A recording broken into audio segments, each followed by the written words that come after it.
Foi. Motivation. Surpassement. Fortifiez votre intérieur avec le moment de foi. Dans le chapitre 4, verset 30, qui dit le suivant. Regardez, si vous voulez voir ici dans les écrans, même avec votre Bible ouverte, qu'est-ce qu'il est écrit au chapitre 4, verset 30, Église? Lisez. N'attristez pas le Saint-Esprit de Dieu, par lequel vous avez été scellés pour le jour de la rédemption. Deux choses attirent notre attention dans ce verset. Première chose, l'apôtre Paul, regardez ici s'il vous plaît, il dit de ne pas attrister le Saint-Esprit. Ce qui veut dire que le Saint-Esprit, contrairement à ce que des fois nous pouvons penser, le Saint-Esprit, il ressent la même chose que nous ressentons. Qu'à contraire, il ne dirait pas « n'attristez pas ». Une personne qui est triste est une personne qui n'est pas satisfaite. Une personne qui est triste est une personne qui affronte une situation contradictoire à ce qu'elle s'attendait. Et lorsqu'il dit de ne pas attrister le Saint-Esprit, il utilise même une façon de s'exprimer que bibliquement, dans le sens biblique spirituel, il n'y a pas un sens, parce qu'il n'y a pas Saint-Esprit de Dieu. Il y a Saint-Esprit. Le diable, souvent, il se fait passer par le Saint-Esprit. La Bible dit que même le diable se fait passer comme un ange de lumière. Et il trompe beaucoup. Et le diable de même, il amène les personnes à cette capacité à avoir le Saint-Esprit. Lorsqu'à vrai dire, cet esprit qui s'intitule de Saint-Esprit n'est pas le Saint-Esprit de Dieu, mais à vrai dire, il n'y a qu'un seul Saint-Esprit, que c'est le Saint-Esprit lui-même. Alors, il attire notre attention sur le point de ne pas attrister et attrister l'Esprit de Dieu. Des fois, la personne, elle est à l'église et elle est en train d'attrister l'Esprit de Dieu, mais elle n'est pas en train d'attrister l'action dans l'église. Elle se maintient en action dans l'église. Elle se maintient en action dans les activités de l'église, dans le monde de la foi. Mais elle n'est pas en train de rendre l'Esprit de Dieu, si on peut dire comme ça, satisfait. Le Saint-Esprit, il se sent bien lorsque la personne, elle obéit à la volonté de qui? De Dieu. Lorsque David, le roi David, le grand roi David, avec un cœur selon le cœur de Dieu, il n'a pas voulu aller à la bataille. Il est resté au palais. Et ce jour-là, au lieu d'aller au combat, il est resté au palais.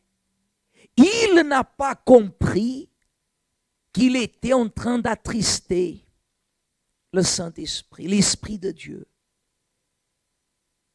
Il n'a pas compris. Pourquoi? Parce que le Saint-Esprit, il ne réagit pas dans la tristesse, entre guillemets, comme nous réagissons. Comment est-ce qu'une personne triste, elle réagit? Hein? Comment elle réagit une personne triste? Comment, Église? Hein? Je ne peux pas vous dire faites le visage de triste parce que seulement les yeux, mais on ne va pas voir beaucoup. Mais le Saint-Esprit n'est pas le genre de réagir d'une façon amoado, comment pourrais-je dire? Hein? Comment? Non, amoado. Vous savez quand la personne elle est touchée, elle est... Hein? Elle est... Vous savez, elle fait cette tête d'abattu. Le Saint-Esprit n'est pas comme ça. Le Saint-Esprit ne réagit pas comme ça. La tristesse, le fait d'attrister le Saint-Esprit est conscient. Par exemple, lorsque Pierre a commencé à couler, il a attristé Jésus. Pourquoi? Parce qu'il a douté. Quand on doute, on laisse le Saint-Esprit triste parce que nous doutons de lui. Quand il nous dit de faire une chose et on ne fait pas, il reste triste. Nous les hommes, quand on est triste, on a une réaction. Le corps de l'homme réagit. Mais vous voyez que même quand on est en pleine communion avec Dieu et que nous sommes bien dans la présence de Dieu, quand on affronte la tristesse, même cette tristesse, elle est différente. Parce que le Saint-Esprit travaille. Alors, Église, lorsque vous lisez comme ça, n'attristez pas le Saint-Esprit de Dieu. La première question que vous devez vous poser, que je dois me poser, que nous devons nous poser à nous-mêmes, est la suivante. Est la suivante. Est-ce que je ne suis pas en train d'attrister le Saint-Esprit? Est-ce que le Saint-Esprit, il est content avec moi? Pour mieux comprendre, regardez le sujet. Chapitre 4, verset 17. Chapitre 4, verset 17.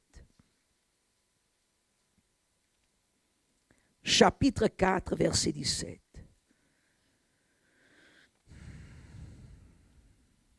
Vous avez trouvé? Qu'est-ce qu'il est écrit? Hein? Voici donc ce que je dis et ce que je déclare dans le Seigneur. C'est que vous ne devez plus marcher comme les païens qui marchent selon la vanité de leurs pensées.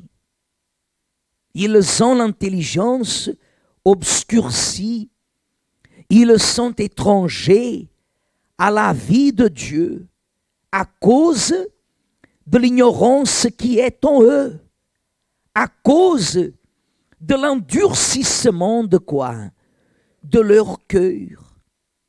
Ayant perdu tout sentiment, ils se sont livrés à la dissolution pour commettre toute espèce d'impureté jointe à la cupidité. Mais vous, ce n'est pas ainsi que vous avez appris Christ.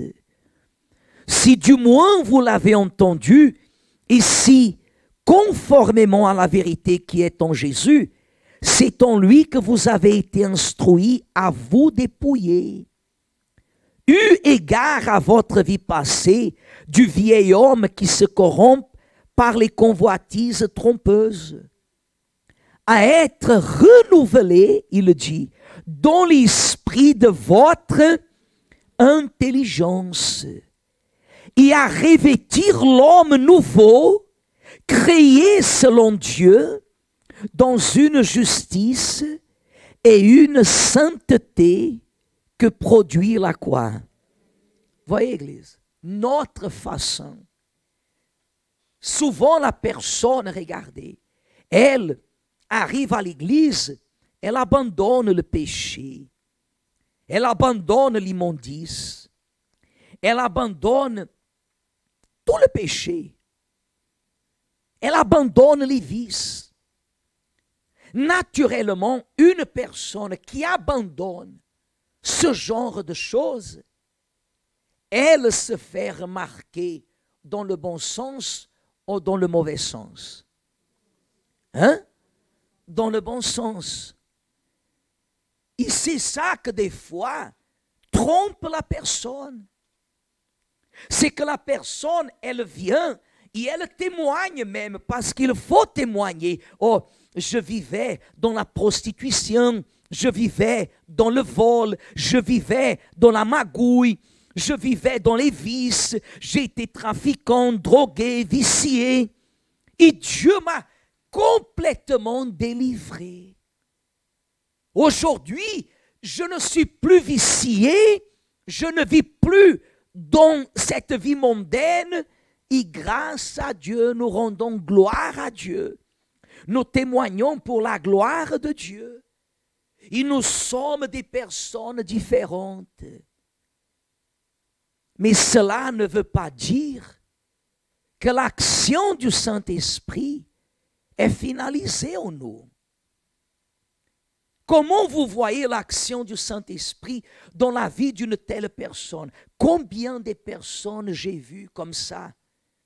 Être délivrées de la drogue, être délivrées de la vie mondaine, des choses qu'on a entendues, des trafiquants, des prostituées vraiment qui vivaient dans la prostitution, qui gagnaient leur vie dans la prostitution et que Dieu les a délivrés. Mais qui au bout d'un certain moment à l'église, ils sont retombés dans le même piège. Pourquoi? Parce que ils se sont libérés, débarrassés de ces impuretés. Et ils sont restés là. Lorsque la Bible dit, et nous avons lu ici dans le verset 24, au 23, il dit à être renouvelé dans l'esprit de votre intelligence. Et qu'est-ce qu'il dit au 24? Et à revêtir l'homme nouveau, créé selon Dieu, dans une justice et une sainteté que produit la quoi? Qu'est-ce qui produit la vérité en nous? Qu'est-ce qui produit la vérité en nous? C'est la sainteté. C'est la sainteté. Nous venons de lire ici, dans une justice et la justice, c'est la pratique de l'obéissance. Et la sainteté, c'est le sacrifice que nous faisons jour après jour. Parce que parmi l'Église, écoutez ce que je vais vous dire, écoutez bien, parce que cela, je vous parle maintenant. On n'a pas ni même eu ce message à parler à 18h et je ne sais pas dans la journée. Mais sans aucun doute, on a dans l'Église un peuple qui sacrifie. On a dans l'Église un peuple de sacrifice. Nous reconnaissons que le peuple, par exemple, que nous avons dans l'Église est un peuple de sacrifice. Mais des fois, ils ne mettent pas la même force en ce qui concerne la pratique de la justice. Ils gardent des habitudes, ils gardent des traditions, des hommes. Ils ne s'investissent pas dans la sainteté. Ils ne s'éloignent pas de ce qui est mauvais. Nous vivons dans un monde où la sainteté n'est pas bienvenue. La sainteté n'est pas bienvenue. Bienvenue n'est pas bienvenue. Vivre une vie en sainteté n'est pas bienvenu. Aujourd'hui, nous vivons dans un monde où la personne doit extérioriser au maximum. Elle doit manifester au maximum dans le monde ce qui interpelle les œuvres de la chair. Les œuvres de la chair. D'ailleurs, hier même, dans le projet Rahab, l'épouse, elle parlait à ce sujet où si la femme ne se valorise pas, elle expose son corps. Et vous savez ce qui est exposer son corps. Parce qu'une femme de Dieu, elle doit s'habiller bien ou mauvais. Hein? Très bien. Mais une chose, c'est s'habiller bien. Une autre chose, c'est exposer son corps par des habits. Vous savez ce que je veux dire par là? Oui ou non? C'est un sujet tabou au milieu des églises. Parce qu'on considère que ce qui est, comme on souvent dit, ce qui est bon, ce qui est bien, il faut le montrer. Il faut que vous ayez une retenue, les hommes et les femmes. Les hommes et les femmes.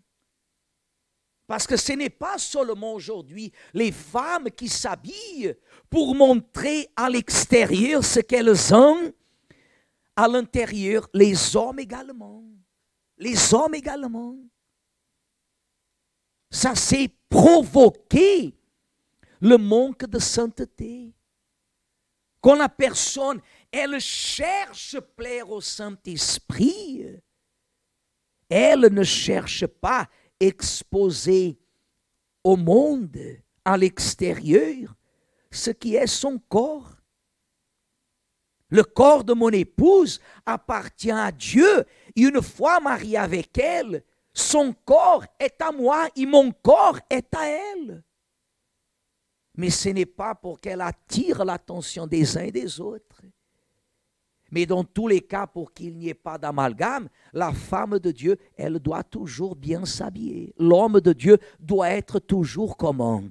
Bien habillé, chacun dans ses conditions. Vrai ou faux? Mais la sainteté, c'est le seul unique moyen qui nous connecte à qui? À Dieu. La sainteté, c'est ce qui nous amène à témoigner la vérité que nous recevons. Et beaucoup de fois, le Saint-Esprit, il est triste. Le Saint-Esprit, il est triste avec le manque de sainteté de la personne. Le manque de sainteté que la personne témoigne dans son comportement. Car Dieu, il est saint. Et si nous voulons le Saint-Esprit, nous devons choisir le chemin de la quoi? De la sainteté. Que c'est le chemin propre, que c'est le chemin bon, qui est le bon chemin. Le chemin de la sainteté, ce n'est pas le chemin d'une doctrine religieuse. Non, Église. Le chemin de la sainteté, c'est de savoir obéir à la parole de Dieu, de mettre en pratique ce qui est la volonté de Dieu, mais pas ce qui est de ma pensée. Comme il dit ici au verset 17, lorsqu'il dit, voici donc ce que je dis et ce que je déclare dans le Seigneur, c'est que vous ne devez plus marcher comme les païens qui marchent selon la vanité de leur pensée. Ne soyez pas une personne avec votre pensée personnelle, Église. Vous constatez par exemple que nous, dans l'Église, la pensée, quand on vous annonce la parole, ma pensée ne m'est pas individuelle. C'est la pensée biblique. Si maintenant je passe le micro au pasteur, il va continuer à prêcher dans la même pensée, parce que c'est la pensée biblique, ce n'est pas la pensée de l'Église. C'est la pensée de Dieu. C'est la pensée qui nous amène à vivre dans la vérité et la vérité qui nous amène à la sainte. Hein? Regardez ce qu'il dit au verset 25. C'est pourquoi renoncez au mensonge et que chacun de vous parle selon la vérité à son prochain, car nous sommes membres les uns des autres.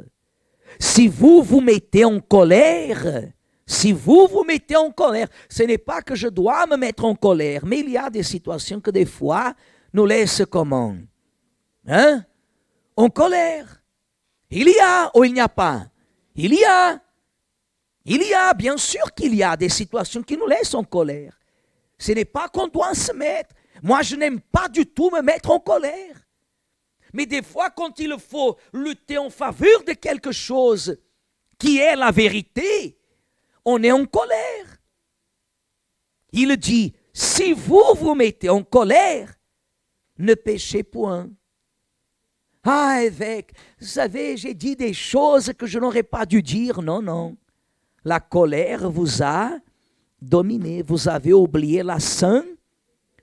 Ça veut dire que maintenant, je suis en colère face à une situation qui est arrivée et je commence à parler des gros mots et des bêtises et à maudire les uns les autres, comme des fois on voit que parmi même des frères de l'Église, quand ils discutent, des fois la chose commence à chauffer, ils arrivent presque à se bagarrer, comme on a déjà vu au cours de l'expérience de l'Évangile.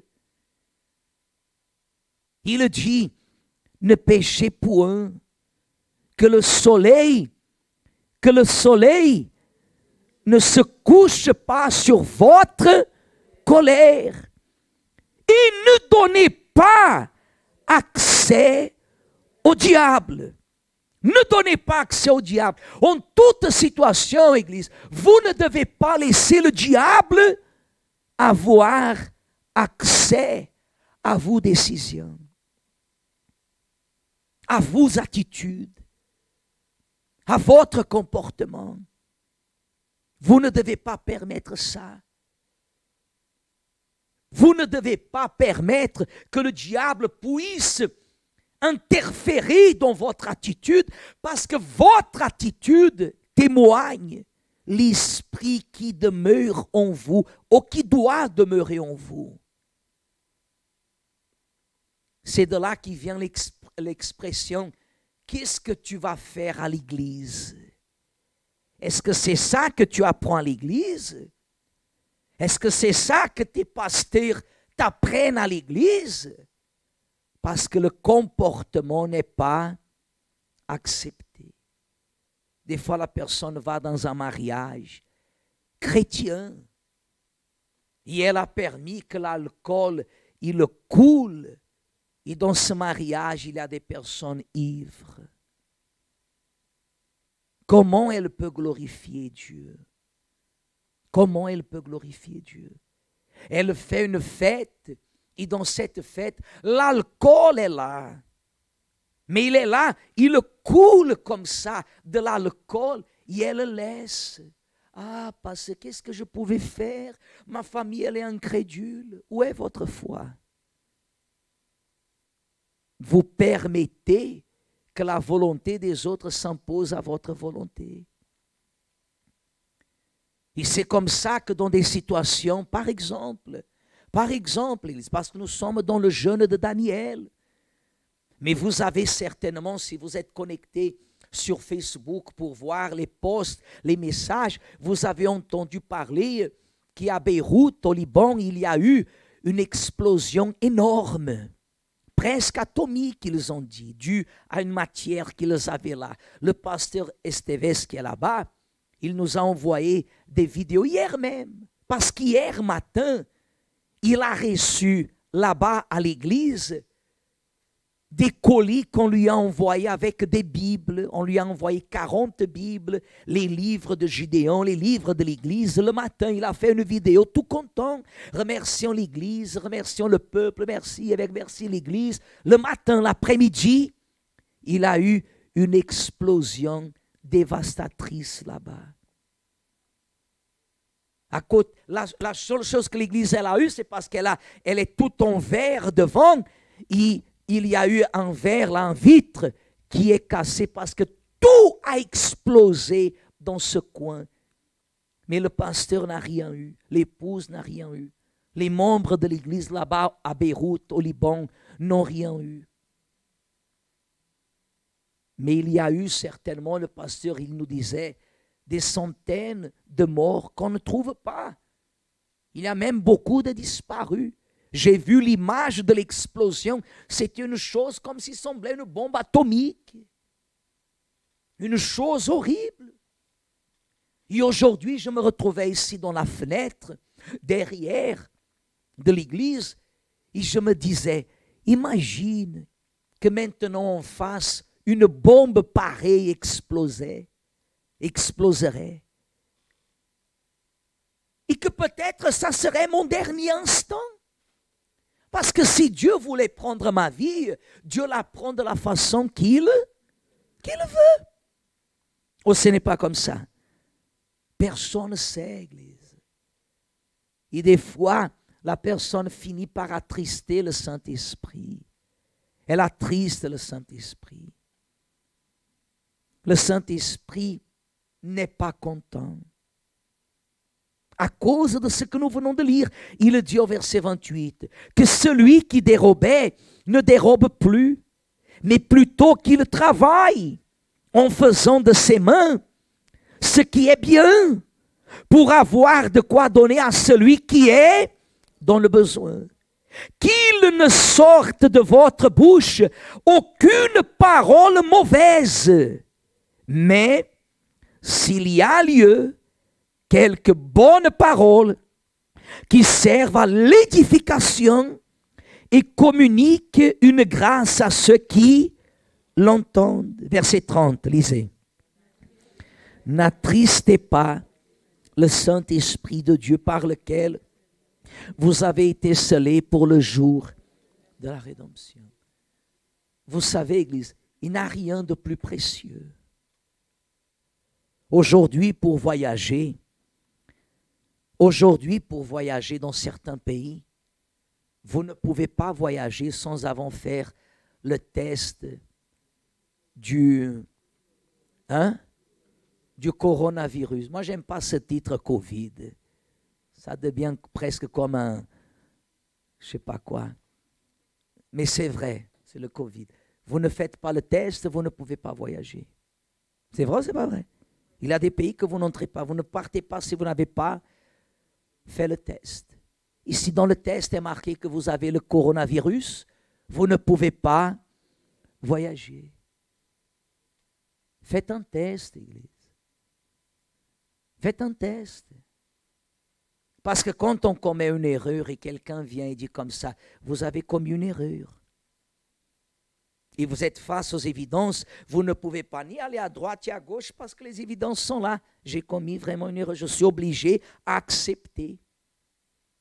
Mais là, personne n'est en train de vous accuser, personne ne nous accuse. À peine une advertence, n'attristez pas le Saint-Esprit de Dieu par lequel vous avez été, il ne dit pas par lequel vous serez scellés.